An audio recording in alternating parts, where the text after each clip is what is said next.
Good afternoon, everyone. Hello, it's Lisa Ware, Senior Group Leader. It's the Tuesday Yessave coaching, and today we're going to do something, in my opinion, that's quite boring, but possibly essential. And I know it makes the difference between having good quality customers that stay with you for years and years, rather than customers that come on and they're not too sure what's really happened. And some people leave it all to the company. Well, there's not a lot there's nobody at the company, I must tell you, that actually rings them. Are you aware of that when they sign up? Okay, they get an email. So I'm going to go through this step by step and explain to you what I've done for many, many years. And in fact, my process has barely changed. Okay. I'm not saying it's the perfect way, but it's a way that's worked for me. Okay. So I'm just going through what has worked, and I am able to coordinate over 700 customers and nearly 2,700 partners and 25,000 group customers. And I'm still only working part time. Okay. So it's about having good, simple systems in place and to do the right thing for your customer. So today, this is nothing to do with partners, it's all about customers. Okay. So you're fortunate enough to meet someone lovely and you sign them up. I'm not going through the process of sign up. Instantly, they receive an email from Utility Warehouse. I'm going to share my screen. I'm not showing the whole email. I'm going to show you part of an email. And it's the very bottom of the email. And I think hopefully you can see that. Okay, it's is everybody still there? Hope so. Um, that is part of the email. It's at the bottom. It says download our easy to use app, and they say that if they're Android, you use the Google Play Store, and if they're Apple, they use the App Store, and they're downloading the Clubhouse app, an absolute essential. Okay, really important. I actually sit there and make sure that they do it, whether that's on Zoom or whether I'm with them in person. I do find a lot of people, things that we assume are easy are not easy. Okay. I'm, and it doesn't seem to matter what ages they are. There is no hard and fast rule. So I will do it with them, which is bring up that, let's say it's the Play Store, bring it up, click on the search, the magnifying glass, type in Utility Warehouse and ensure it is the one that shows purple tile with pink writing UW. Okay. Then it's log in. Now, with all of my customers, I'm just going to stop the share because I'm not even sure if you're still there. You are. Okay. With all of my customers, I'm going to say this to you. I set up a password for them because in the transfer process, especially if I'm doing this remote, I am absolutely aghast at how people don't actually, as much as we say to head office things should be user friendly, they're not always user friendly. Okay, so I set up a password and I've had a system in place for a very long time that works for me. I'm not going to share it. You can do your own. But it means that while the transfer is happening, I am able to access their Clubhouse app and I have their authority, just so you know that. Okay, that's really important. And I'm explaining that it means I can remotely help them. Could that person please, um, could they please, oh God, I just need them to be mute. Why do people come on and not mute? Uh, right, they are now. Sorry, folks. Apologies. Um, I show them in the app where they will change their password. Okay. And the reason I want to do that is there is lots of things I can do to help them, but I use Zoom as well to help them. Okay. So that's the first thing that happens on sign up. I show them the email because it's coming on my phone or it might be on theirs. And you can read what's on there, but it's much better to be able to explain to people the processes of what happened. Because if they're taking 3 or 4 services, actually, that's quite a lot of things that are happening. And I find a lot of people do not actually understand the cashback card, no matter what. They really struggle. I don't know, they think all kinds of things. So there is lots. I don't whiz out the door and think, yeah, I've got a full service customer, I'm off. No, I stay around and I show them stuff. So the first thing I tell them is that the quickest thing that's going to switch, which used to be the longest thing, is energy, gas and electric. Minimum 2 days, maximum 5. I'm finding most of them are switching within a couple of days. Now, whether or not they've got a smart meter, I advocate that they go to the actual meter. By the way, people think smart meters are the recorders, the little box that's sitting in their kitchen. That is not a smart meter. It is a monitor, a recorder. I ask them to go to their actual meters, and even if they're smart, to take photographs on transfer day. Because by and large, everything that is mechanical can go wrong. That's not being negative. It's just safeguarding them, because our rates are jolly good and we want them to be switching over as soon as possible to our rates, and for there to be no disputes between the previous supplier and us. And I say to them, just keep it for a while because it's really good. It means that the industry won't go to a deemed reading where one previous supplier is arguing with the current utility warehouse what the reading is. If they've got a photograph, it cannot be disputed. Okay. Really, really a good thing to do. And do it. Listen, when you go to sign someone up, do it literally with everybody. I've done it for years with flats because my gosh, the number of times that on the industry database, the meter that has been assigned to that flat is not, there's been mix up and it's been engineers that have got things wrong. You cannot do a better favor for your customer than to actually bother to do this with them. Okay. So all this about I can sign you up in 20 minutes is absolute utter rot. In fact, somebody that's incredibly good at referrals, Leon Warner, coming up to 700 personal customers. If you actually listen to him, he shouts now what I've been shouting for years. I'm not in and out the door. I'm there usually for about an hour and a half. Sometimes 2 hours. It depends how much they've switched over and what's going on. So I tell them that, I explain to them, okay, really, really important that they know about the meters. I explain that the monitor in their kitchen is purely a recorder, doesn't always work. And in regards to smart meters, a smart meter works off the mobile signal, okay?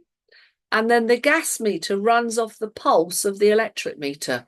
So if a gas meter is 100 yards down the garden, as I've just done one on the Isle of Wight recently, but the electric meter was in the house, there is no way that that gas meter is ever going to be smart. It cannot happen. All right. And utility warehouse can shout all they want about smart meters, but believe me, it doesn't always happen that they can have it. And that doesn't mean that they can lose out on having a fixed rate, because it isn't their fault if the meter is a long way away. All right. So those are little things that are worth saying. And you might think I'm hammering home about this, but this stuff is pretty important. What's the next service that switches? It's mobiles. Really fast. Now, there is a lot to say about mobiles.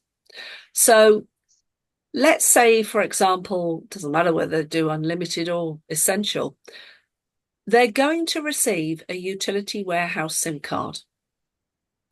Let's say, for example, they take 4 unlimited, which I'm doing quite frequently now because we have got a really good deal. This is the process. I say to them, you're going to get the cards with probably 2 to 3 days. Open up the cards and ask them to write a first name assigned to each SIM card so you can read the actual SIM number. So, for example, let's say Abby, Beverly, Charlie, and David, right? A, B, C, D, right? So it means I ask them to take a photograph when they get them and they've written a name on of all the cards together. And that way, I ask them to take a photograph on WhatsApp, send it to me. Absolutely. It is absolute proof. It's absolute proof that the SIM cards have arrived with them and they haven't gone by mistake to a next door neighbour or somebody else. All right. And it's a safeguard for them. I get them to send it to me because sometimes I'm doing the porting for them. All right. So that's the first thing. Now, what do we have to do while we're there on the appointment? We've got to ensure their handset is unlocked. So that's simple. All you do is go to the telephone keypad of that handset. You get them to dial *#06#. And as long as more than one IMEI number comes up, that is proof that the handset is unlocked, and it means that any network SIM card can be inserted and it will work. If it's not unlocked, there usually is only one IMEI. There are variations that sometimes it can be unlocked. Shall I tell you if you're really unsure? Take out your SIM card and insert it in their mobile phone. And if you see UW come up, you know that that handset is unlocked and it will accept a utility warehouse network card. That's really simple. So I keep on me a mobile phone tool. In fact, I have it on my mobile and it's on the bottom here. You can use an ordinary size paper clip, open it up, and that will work to get inside the SIM card tray. Okay. That's for when the time comes. What's the next thing? Getting pack codes. Now, I know some people just, could I repeat the number to text? I will do. Okay. All right. I'll send it out on the WhatsApp groups, guys. Okay. So the next thing is ensuring that there's a pack code. Now, some people leave it to customers. Oh, I tell you what. Do you like Russian roulette? Because if you do, that's what leaving a customer to do it. They forget it's not important. They don't realize the importance of it. They don't realize that what will happen is sometimes they will not receive a text back from what I'm about to tell you, and that they've actually got to ring the company. And then they run the gauntlet of that company offering them every deal that they've never offered them before. In fact, I actually say to them, you will become their most preferred customer that you have never been. Now, I've just switched my builder that built the extension here, and I said that exactly to him. I said, I'm telling you now, just watch. You've been with Vodafone 20 years. Just watch them do everything to retain you, because actually they've been paying well over the odds. There is no customer loyalty. And I said to him, if you want to speak to them and they start offering you deals, remember you need 3 services to get the £400 to pay off your broadband early termination fee. So you need that mobile. But secondly, say to them, okay, so you're offering me a new deal. Well, I've clearly been overpaying for years. I think you need to backdate this for 3 years. And they won't do it. And actually, do you know what you're doing? You are actually helping that customer realize they have been shafted for quite a long time. And do you want to actually stay with a company that has never shown you loyalty? Help them think, which they don't normally do. Why do they stay sometimes? Because they just can't be bothered with hassle. That's what it is. Whereas if you decide to take it over, guess what? Happy days. Now, what are some of the things I do? Well, I ask them, may I, if they want me to do it, may I have access to their passwords to go into their Vodafone account, to speak to them, etc., etc.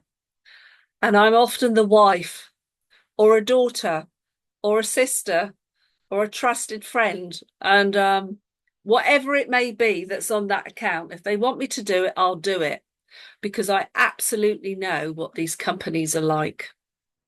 Okay. So how can you then do the porting once you've got a PAC code? Now, what is a PAC code? Well, it is a port authorization code. It's 3 letters plus 6 numerical digits. I'm going to show you. Let me show you the next thing. Hang on. This one. You should be seeing okay, let's get rid of that. So you should be seeing obtaining PAC codes. Now, basically, it's showing you the different things. Now, I'm going to tell you this is out of date. If there is a single handset on an existing network account, you can do the text message. So they go to a normal text, bring up a new recipient, and they type, for example, to Virgin, day, month, year, their date of birth without any slashes, by the way, and the word PAC in front of it. So PAC, then their date of birth. No slashes, no spaces. And PAC's got to be in capitals. And they text that to 65075. Now, I can tell you that that works for Virgin, 3, Tesco's, O2 want it, GIF-GAF want it, ID want it, and BT want it. It says none, but it is those. EE have possibly become the worst company. We actually use their network, but in terms of customer service, they're the worst. Vodafone is their PIN number, a 4-digit PIN number that they created, and that's to 65075. But I'm going to talk about EE, and I'm going to stop the share on this one, because EE is the network we use, but EE have become, I think, non-compliant, and there needs to be lots and lots of customers making complaints to Ofcom. Very easy to do that, because they have stopped all the normal way of a date of birth for previous PAC date of birth to 65075. Even if it's only one, that it's not happening. You can't even do it online through the online account. They have made it that the only way you can get a PAC is ring them. And actually, it is non-compliant with Ofcom completely. All this stuff was brought in to make switching easy, and they're just not doing it. In fact, they're happy to pay the fines because they don't want people to switch, do they? Simple as that. So I would suggest, if there's 2 or 3 on the account, that you actually hang around with your customer, even if it's on Zoom, and you guide them through it and say all the things like I've said. Okay. So that's really important because you need that pack code. You cannot do anything. They want to retain their mobile number. They want to retain their photos, their data. Of course they do. It's really important. And getting that is very, very important. It has become easier for switching, but EE is the little naughty one. Okay, it's the naughty one. Right, so, and you don't do any switching until you ensure that the handset is unlocked. But I take ownership of the switching and I actually ring up head office and I do the porting. When I've got that WhatsApp photo showing the SIM cards, UW SIM cards with the names, and I've got all the numbers written down on my sheet, okay, and I know what number to whom, and making sure that I ring up and I do it all myself. And then I send a WhatsApp message on the lines of all the porting action and process has been started up to 24 hours now. Make sure you've got SIM cards with you, the UW SIM cards ready, because at some point your current service will cease. And that is when you do the switch over. Now, for the sake of this, I'm going to share with you that if you don't spell it out, I promise you it can go wrong, because I've had somebody take out a SIM card from a SIM card tray and I explained to her how to do it. And then she went and put the brand new SIM card straight in the hole of the handset of the mobile phone. She didn't put it back in the SIM card tray. So people are that, oh, let's say naive. I'd say damn right stupid, but there you go. I don't know why she thought that you could do that when she's just taken one out of who knows. But anyway, I got her to go to a local mobile phone shop. They extracted it gently without damaging the phone. We got a receipt, and UW amazingly paid for this.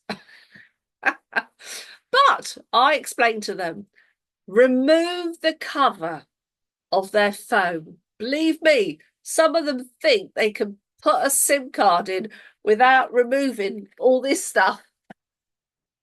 Tell them to remove it.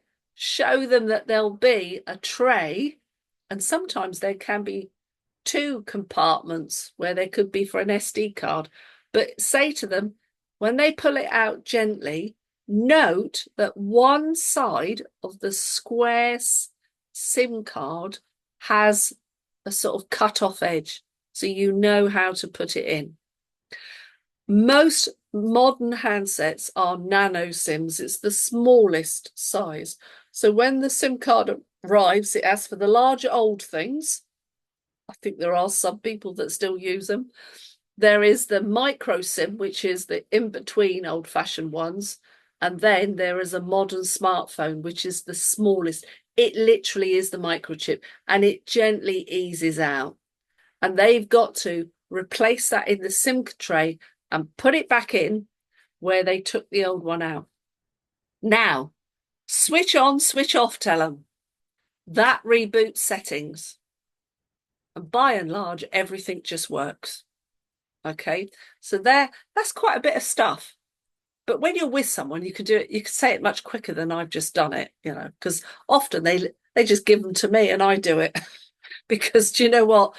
It can be hard work getting people to do this stuff. Right, what else is there? Broadband.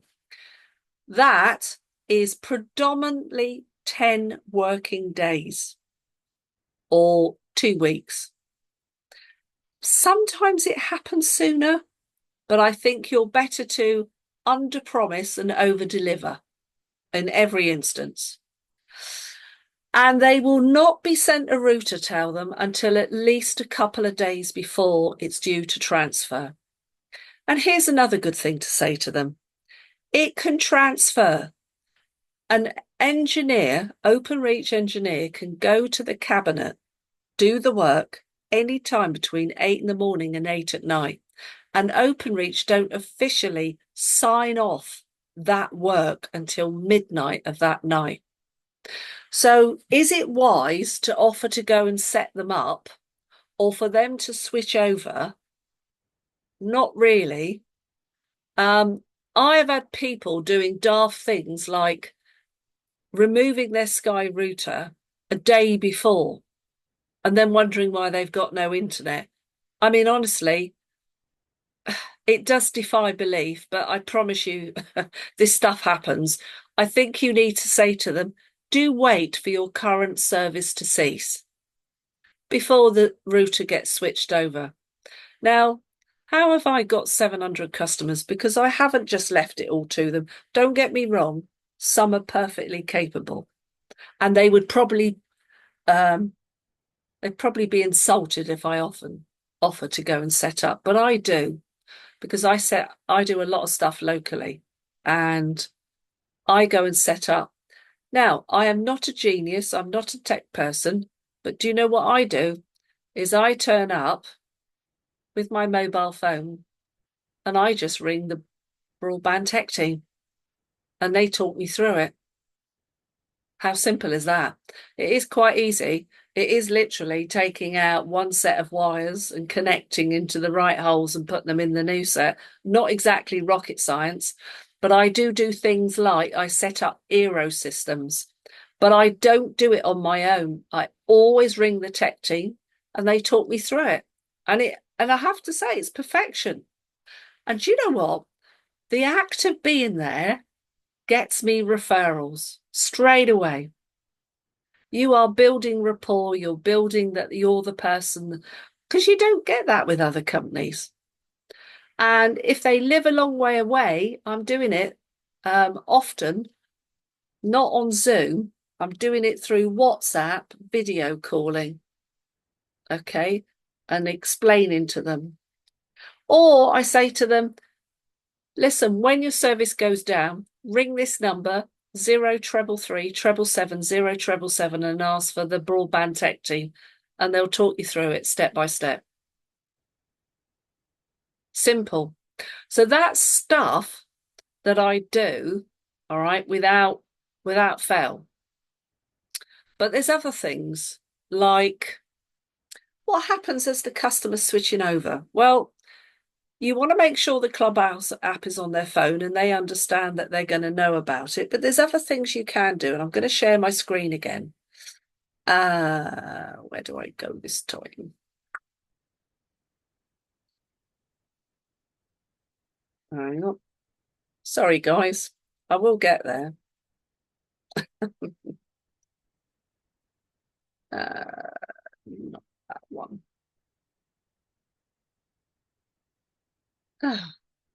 Hang on. Why is it not coming up? Let's try again. Can you all see my partner portal? Yeah, cool. Right. So over here, under my business, you want to go to customer order status. Now, mine's going to look quite complex because there's a lot going on because I've been a partner for a very long time. Just let it open up. So there's all sorts of stuff that's happening here. Okay. By the way, I think there is a glitch at head office. There is all sorts of things going on. I'm quite intrigued by some of this. But some of my recent customers, there's somebody Saturday. There's somebody that's doing extra. There's somebody that was, what day was that? Wednesday. There was my builder on Thursday. Okay. So there's quite a lot of things going on. And actually, you can monitor it. But I'm now going to stop the share and say to you, it's okay, but there's glitches. So energy seems to be showing up. If you're doing a fibre to the premises, it's not showing.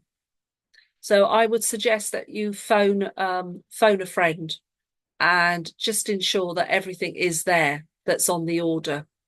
Okay, that they've got everything and monitor it.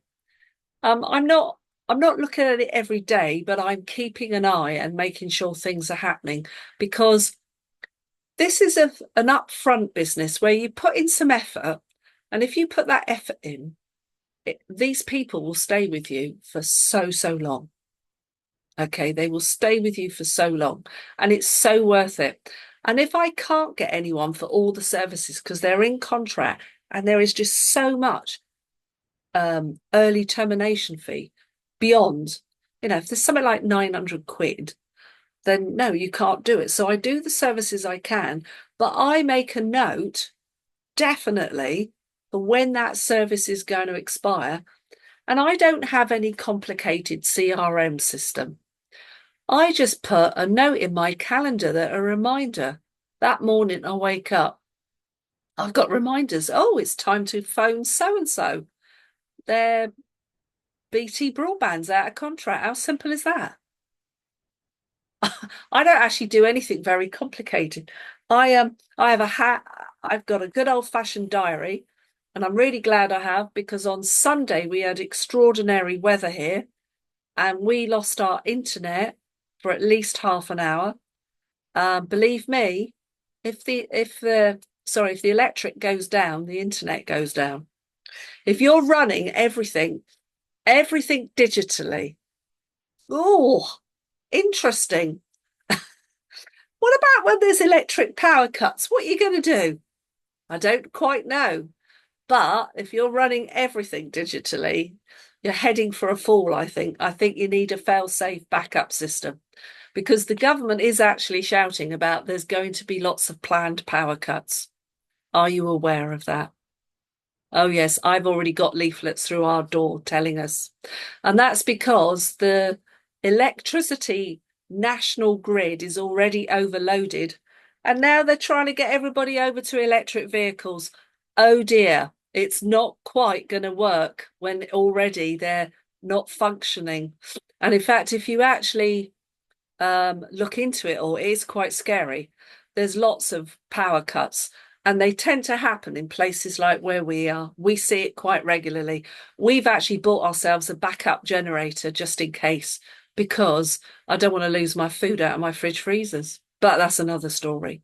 All right, I'm just pointing this stuff out. There's nothing quite like a good old-fashioned diary that you can open up. And do you know what? When I'm doing follow-up stuff, I sometimes just write at the top of that day, I just write, ring so and so.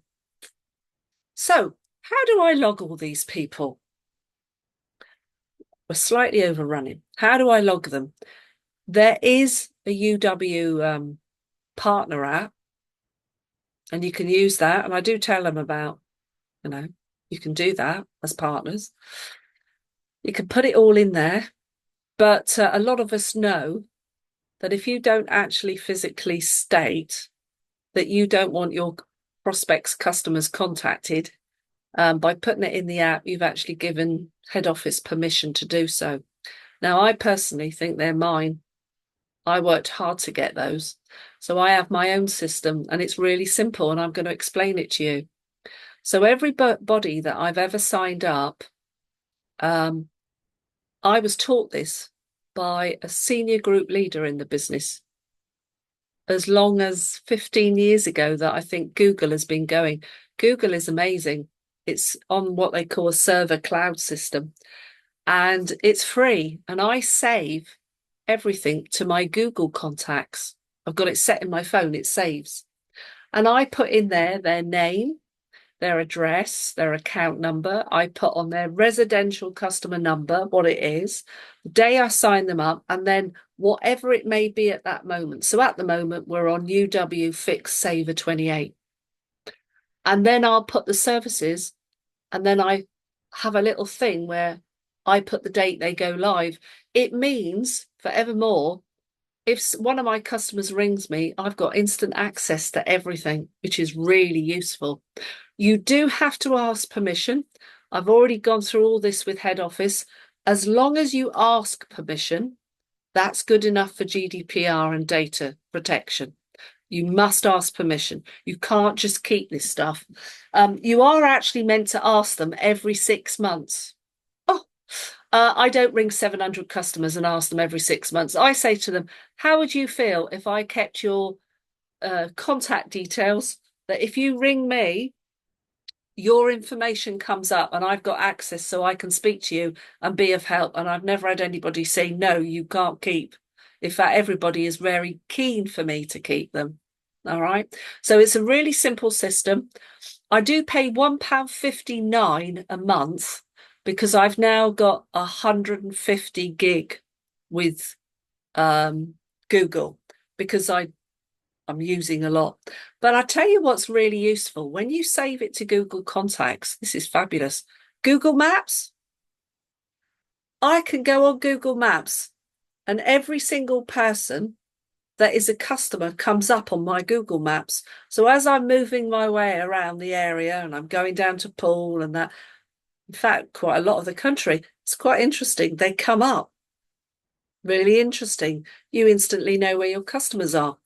I also put a little extra mark for those people that are partners, so I know the difference between partners and customers. So, guys, that was some information which I don't know whether is useful, but it really is a great system. It's very simple to monitor, and it costs me £1.59 a month, which I think is a really fair amount of money to have a system that works well. And it means I have control of all my customer leads, contacts, and everything like that.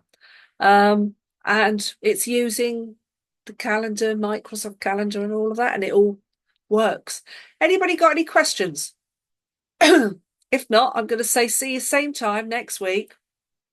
And we'll do something else. Oh, go on then, Lindsay. Let's do you want to unmute? Can you hear me? Yes. Okay, you mentioned Leon Warner. I was at the West Surrey Berkshire Buzz yesterday, and he was a guest speaker.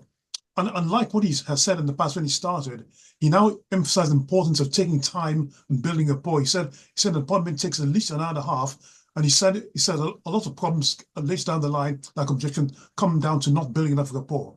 So he's almost flipped 180 degrees from when he started. Yeah. And I'm absolutely supportive because I've known this is a not in and out the door thing. Hmm. If you want to retain good quality customers, you want to get them with as many services. You want them to understand the cashback card. Oh, by the way, that could be actually that could be next week's. Does everybody know how to set up the cashback card? So-called user-friendly, not so user-friendly for most. I often talk people through it. And if anyone would like me to cover that, I'll happily cover that. And yeah, we could do that next week. Yes, go on, Roz. Just a quickie. When you've got somebody that's moving into a new house, when do you arrange for them to set up their broadband? When do you sign them up for the broadband? Okay, so let's say they take all the services. Okay, mobile doesn't matter, but broadband and energy certainly does. So, given it's so quick now for energy, it's Mm. not the broadband that matters, it's the energy. And you do not want to set somebody up and then their house sale falls through. You've Mm. got to ensure that they have exchanged. And then I would say that possibly it's about, I say only now, 2, 3 days before that they are, yeah, completing. But they're Because, going to have to wait for their broadband, aren't they? well, they are, but then they would have with anyone. But here's the key. When you do like that, and especially a new home, you put the billing address, which is currently, and their bank is registered to. You put the Yeah. supply address as the new property. Then when they move in, they can then go on their clubhouse and they can update quite easily that billing address that it's changed. Yeah. Okay. All right. Thank There we you. go. I was everybody will moan. Okay. So see you next week. Take care. Bye bye. Thank you.